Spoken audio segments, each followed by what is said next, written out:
Hello and welcome. Welcome to the Assetto Corsa Replays and Histories YouTube channel.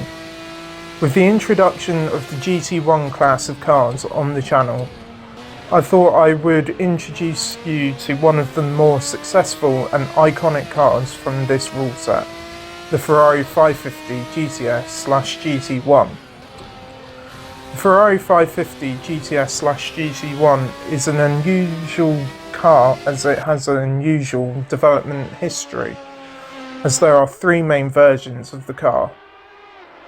The first version is the Italtecnica version, which was developed from an earlier privateer build used in the 1999 FFSA Championship in the GT3 class. This was then further developed to meet the more powerful FIA GT Championship rule set. The car was built with the financial support and investment from investors led by Stefan Rittel. This version would be later named the 550 Millennio. This would debut in the year 2000, entered by First Racing. Two more cars would then be built for 2001, and the Raffinelli team would race in the 2001 FIA GT Championship, and after some modification to meet ACO LM GTS rules in the American Le Mans series.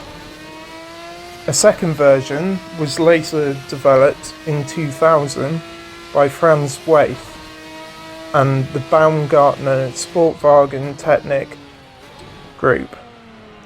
Named the GTS, two cars were built. Waith would enter a single car for the 2001, 2003 and 2004 and 2005 FIA GT Championships. In the year 2001, Care Racing commissioned ProDrive to build a racing version of the Ferrari 550. Initially named the GTO, it was later renamed the GTS. 10 cars would go on to be built over the next 4 years. None of the ProDrives had factory support from Ferrari. This version was the most successful of the three, debuting in the FIA GT Championship in 2001, with the ProDrive factory team taking 2 wins that season. 2002 would see the soon-to-be dominant BMS Scuderia Italia team run 2 cars in the FIA GT Championship and take 4 wins that season.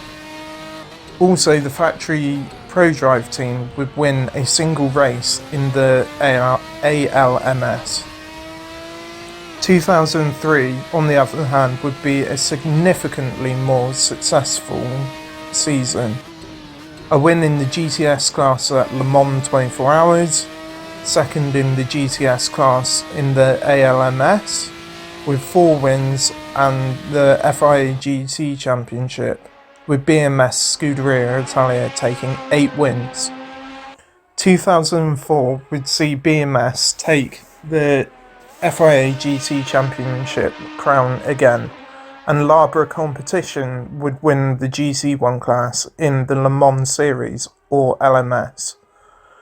For 2005, BMS would move to the LMS, taking the championship. ProDrive would move on to developing and racing the then new Aston Martin DBR9. Maintenance would be handled by Care Racing Developments later, and later privateer teams wouldn't see the same success. The last race for the 550 GTS would be in 2009, at the 2 hours of Paul Ricard in the FIA GT Championship. The car features a 5.5 litre V12 that develops around 600 horsepower, maybe a bit more, and by regulation weighs around 1100 kilos. Even by nowadays standards, the car is quick, with modern GT3s now being as fast due to improvements in technologies. The car is still being raced today in historic racing circles, with J&B Classic running multiple 550 GTSs, that being X-Pro Drive Factory cars and BMS Scuderia Italia cars, and even the Labra competition car I mentioned earlier. The car is often raced in Peta Auto's endurance racing legends and races and often wins. It also has competed in the Masters Racing Endurance Legends at Silverstone in 2018. There has also been a demo run at Goodwood's members meeting in 2023, which would highlight the 550 GTS in a demo for 2000's GT1 cars. In summary, the car was the first truly dominant and globally successful GT1 car, with wins and championship wins in America, Europe, Japan and the Middle East. The car cemented its legacy as one of the truly great racing cars.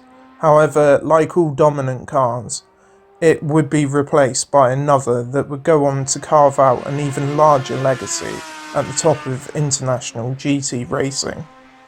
Also from Italy, the Maserati MC12 GT1. If you have learnt something today, I would appreciate a like and a follow.